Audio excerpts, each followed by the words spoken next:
लोकसभा चुनाव 2024 अपने अंतिम दौर में पहुंच गया है। 25 मई को छठे दौर की वोटिंग हुई।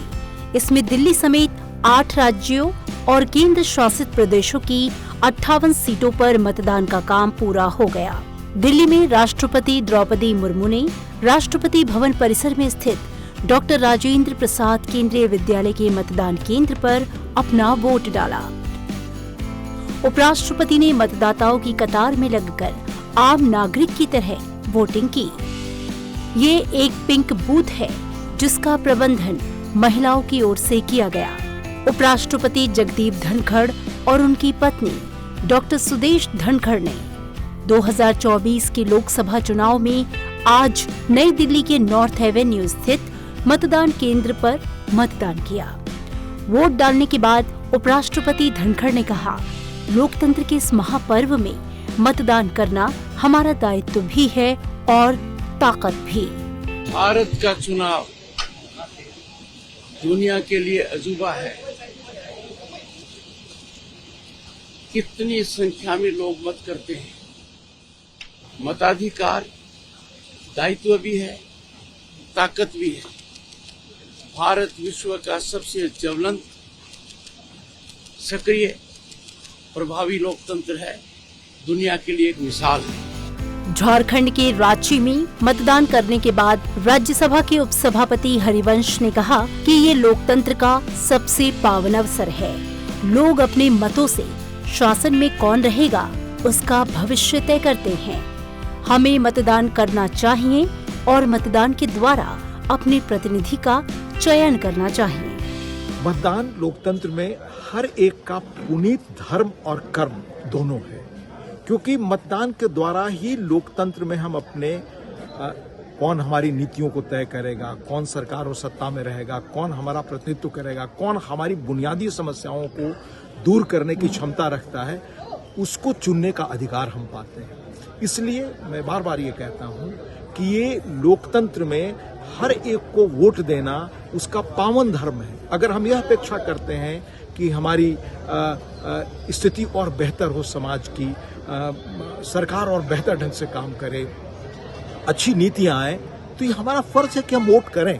और बिना वोट के हम कैसे अपना भविष्य तय कर सकते हैं। इसलिए भविष्य तय करने की दृष्टि से और हर एक आदमी की साझेदारी की दृष्टि से लोकतंत्र में सबसे पुनीत अवसर चुनाव का ही है और मतदान का है।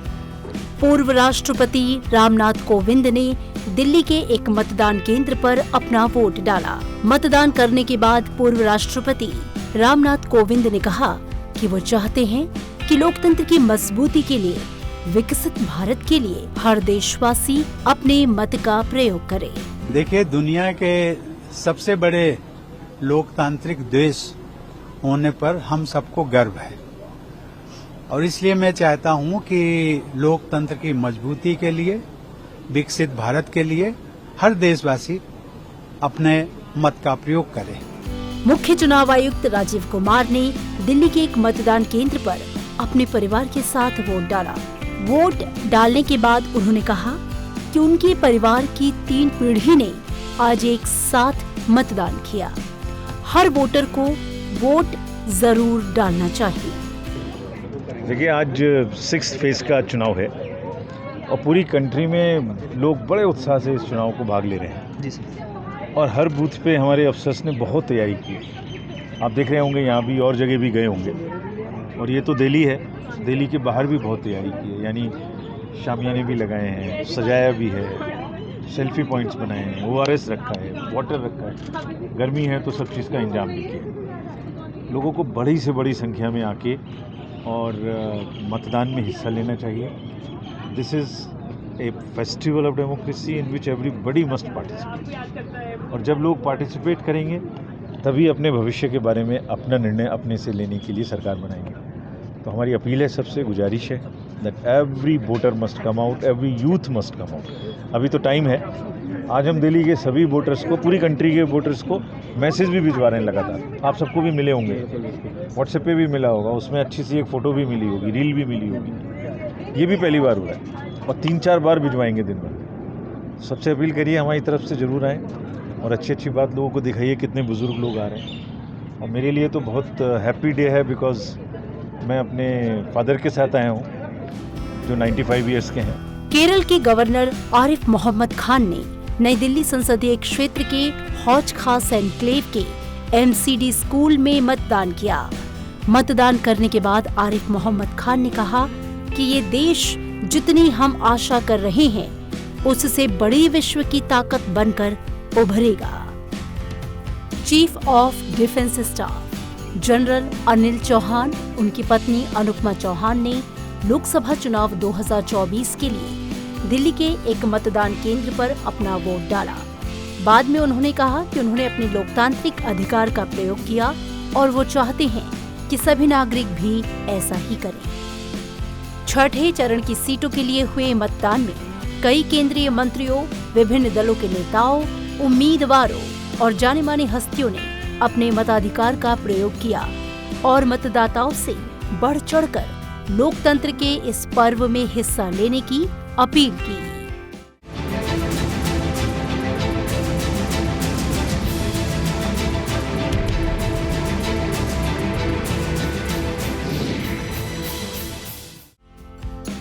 अठारहवीं लोकसभा चुनने के लिए देश में छठे चरण का मतदान शांतिपूर्ण तरीके से संपन्न हो गया। इसके साथ ही इस चरण में 889 उम्मीदवारों की किस्मत ईवीएम में कैद हो गई। लोकसभा चुनाव अब अपने अंतिम चरण में पहुंच चुका है। एकमात्र चरण का चुनाव बाकी है। इसके साथ ही लोकसभा की 486 सीटों पर मतदान का काम पूरा हो गया। छठे चरण में उत्तर प्रदेश की सबसे ज्यादा 14, वहीं हरियाणा की सभी 10 लोकसभा सीट, बिहार और पश्चिम बंगाल की 8, दिल्ली की सभी 7, ओडिशा की 6, झारखंड की 4 और जम्मू और कश्मीर लोकसभा सीट के लिए उम्मीदवारों की किस्मत ईवीएम में कैद हो गई। मतगणना सभी 7 चरणों की एक साथ यानी कि 4 जून को होगी।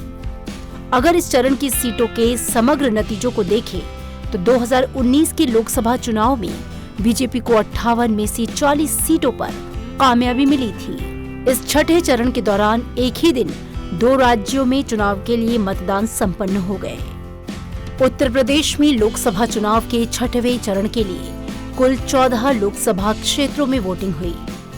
ये 14 सीटें हैं सुल्तानपुर, प्रतापगढ़, फूलपुर, इलाहाबाद, अंबेडकर नगर, श्रावस्ती, डुमरियागंज, बस्ती, संत कबीर नगर, लालगंज, आजमगढ़, जौनपुर, मछली शहर और भदोही। छठवें चरण की 14 लोकसभा सीटों में 12 सीटें सामान्य श्रेणी की हैं, जबकि 2 सीटें अनुसूचित जाति के लिए आरक्षित हैं। उत्तर प्रदेश में छठे चरण में लोगों ने बढ़ चढ़कर मतदान किया। छठे चरण में राज्य में कई कद्दावर उम्मीदवारों की किस्मत दांव पर है। सुल्तानपुर से बीजेपी उम्मीदवार मेनका गांधी 9वीं बार लोकसभा चुनाव लड़ रही हैं।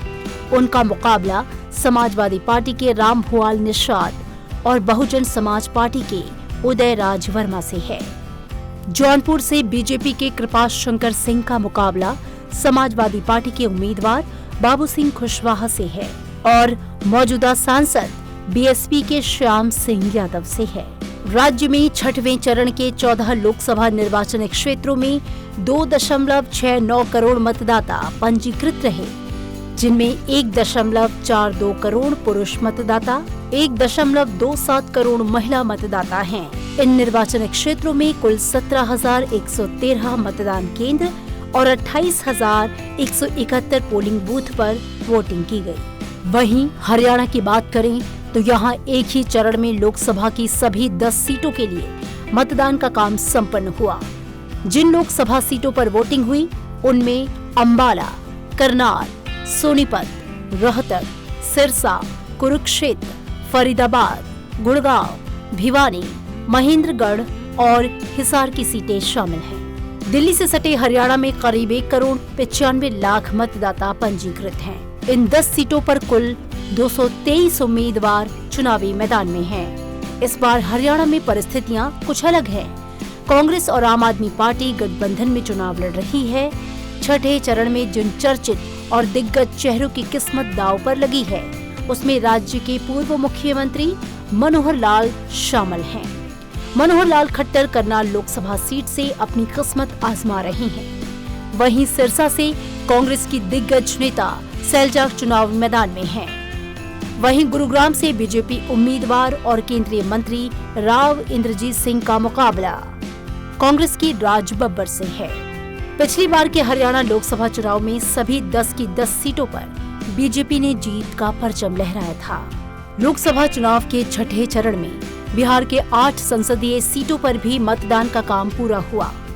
छठे चरण में बिहार में वाल्मीकि नगर, पश्चिम चंपारण, पूर्वी चंपारण, शिवहर, वैशाली, गोपालगंज, सिवान और महाराजगंज में मतदान का काम शांतिपूर्ण तरीके से संपन्न हुआ। वाल्मीकि नगर संसदीय सीट से मौजूदा सांसद जेडीयू के सुनील कुमार का मुकाबला आरजेडी के दीपक यादव से है। पश्चिम चंपारण की बेतिया लोकसभा सीट पर 3 बार के सांसद संजय जायसवाल बीजेपी के टिकट से चुनावी मैदान में हैं। उनका मुकाबला कांग्रेस के मदन मोहन तिवारी से है। पूर्वी चंपारण संसदीय सीट पर दिग्गज राधा मोहन सिंह चुनावी मैदान में हैं। उन्हें विप के राजेश कुशवाहा टक्कर दे रहे हैं। बिहार के सिवान लोकसभा सीट पर त्रिकोणीय मुकाबला है। एनडीए की तरफ से जेडीयू उम्मीदवार विजय लक्ष्मी उम्मीदवार हैं, तो वहीं दूसरी तरफ आरजेडी के अवध बिहारी चौधरी मैदान में हैं। वहीं पूर्व सांसद शहाबुद्दीन की पत्नी हिना शहाब भी इस सीट से अपनी किस्मत आजमा रही हैं। शिवहर लोकसभा सीट पर भी कांटे की टक्कर है। यहाँ मुख्य मुकाबला पूर्व सांसद आनंद मोहन की पत्नी लवली आनंद का मुकाबला आरजेडी उम्मीदवार रितु जायसवाल से है। खास बात यह है कि इन 8 सीटों पर फिलहाल एनडीए का कब्जा है, जिनमें बीजेपी 4, जेडीयू 3, लोजपा 1 सीट पर काबिज है। इस चरण में बिहार में इन 8 सीटों पर एनडीए को अपनी प्रतिष्ठा बचाने की चुनौती है। पश्चिम बंगाल की भी 8 सीटों पर वोटिंग का काम पूरा हो गया। छठवें चरण में पश्चिम बंगाल की जिन लोकसभा सीटों पर मतदान संपन्न हुआ, उनमें तामलुक, कांथी, घाटल, झाड़ग्राम, मेदिनीपुर, पुरुलिया, बांकुरा और बिष्णुपुर लोकसभा सीट शामिल हैं। कांथी सीट से बीजेपी ने सुवेंदु अधिकारी के भाई सौमेंदु अधिकारी को मैदान में उतारा है। वहीं तमलुक से कलकत्ता हाईकोर्ट के पूर्व न्यायाधीश अभिजीत गंगोपाध्याय टीएमसी के देबांग गशु भट्टाचार्य के खिलाफ बीजेपी के टिकट पर चुनावी मैदान में हैं। 2019 के चुनाव में इन 8 सीटों में से बीजेपी ने 5 और टीएमसी ने 3 सीटें जीती थी। दिल्ली की सभी 7 लोकसभा सीटों पर भी छठे चरण में मतदान का काम संपन्न हुआ। दिल्ली के जिन 7 लोकसभा सीटों पर चुनाव संपन्न हुआ, उनमें चांदनी चौक, उत्तर पूर्वी दिल्ली, नई दिल्ली, उत्तर पश्चिमी दिल्ली और दक्षिणी दिल्ली लोकसभा सीट शामिल है। लोकसभा चुनाव में दिल्ली की लड़ाई रोचक होने जा रही है। दिल्ली में सभी 7 सीटों पर बीजेपी और इंडिया ब्लॉक के बीच सीधा मुकाबला है। ऐसा पहली बार हुआ जब आम आदमी पार्टी और कांग्रेस ने बीजेपी के खिलाफ संयुक्त उम्मीदवार उतारे हैं। आम आदमी पार्टी ने जहां दिल्ली की 4 सीटों पर अपने उम्मीदवार उतारे हैं, तो वहीं कांग्रेस 3 सीटों पर किस्मत आजमा रही है। बीजेपी ने उत्तर पूर्वी दिल्ली से मनोज तिवारी, दक्षिणी दिल्ली से रामवीर सिंह विधूड़ी, नई दिल्ली से बांसुरी स्वराज, पूर्वी दिल्ली से हर्षदीप मल्होत्रा, उत्तर पश्चिमी दिल्ली से योगेंद्र चंदोलिया, चांदनी चौक से प्रवीण खंडेलवाल और पश्चिमी दिल्ली से कमलजीत सहरावत को मैदान में उतारा है। वहीं आम आदमी पार्टी ने पूर्वी दिल्ली सीट से कुलदीप कुमार, पश्चिमी दिल्ली से महाबल मिश्रा, नई दिल्ली से सोमनाथ भारती और दक्षिणी दिल्ली से सही राम पहलवान को मैदान में उतारा है। पूर्वी दिल्ली से कन्हैया कुमार और उत्तर पश्चिमी दिल्ली सीट से उदित राज को मैदान में उतारा है। 2019 के चुनाव में बीजेपी ने मोदी लहर में 7 सीटों पर क्लीन स्वीप किया था। ओडिशा में संबलपुर, क्योंझर, ढेंकनाल, कटक, पुरी और भुवनेश्वर की लोकसभा सीटों पर भी मतदान का काम पूरा हुआ। 1998 तक ओडिशा कांग्रेस का गढ़ रहा है, मगर इसके बाद से कांग्रेस की हालत पतली होती चली गई। 2008 में एनडीए से अलग होने के बाद नवीन पटनायक के नेतृत्व में बीजेडी ने ओडिशा को अपना गढ़ बना लिया। बीजेपी ने चुनाव दर चुनाव अपनी स्थिति मजबूत की। 2019 के लोकसभा चुनाव में बीजेपी ने 8 सीटों पर जीत दर्ज की, जबकि बीजेडी को 8 सीटों पर नुकसान हुआ। झारखंड के गिरिडीह, धनबाद, रांची और जमशेदपुर लोकसभा सीट पर भी इसी चरण में मतदान हुआ। इस दौर में राज्य में हस्तियां अपनी किस्मत आजमा रही हैं। रांची से पूर्व केंद्रीय मंत्री सुबोधकांत सहाय की बेटी और कांग्रेस की प्रत्याशी यशस्विनी सहाय की टक्कर बीजेपी के संजय सेठ से है। वहीं धनबाद में बीजेपी के ढुल्लू महतो और कांग्रेस की अनुपमा सिंह के बीच सीधा मुकाबला है। जमशेदपुर से बीजेपी के मौजूदा सांसद विद्युत बरन महतो और झारखंड मुक्ति मोर्चा के समीर मोहंती के बीच सीधी टक्कर है।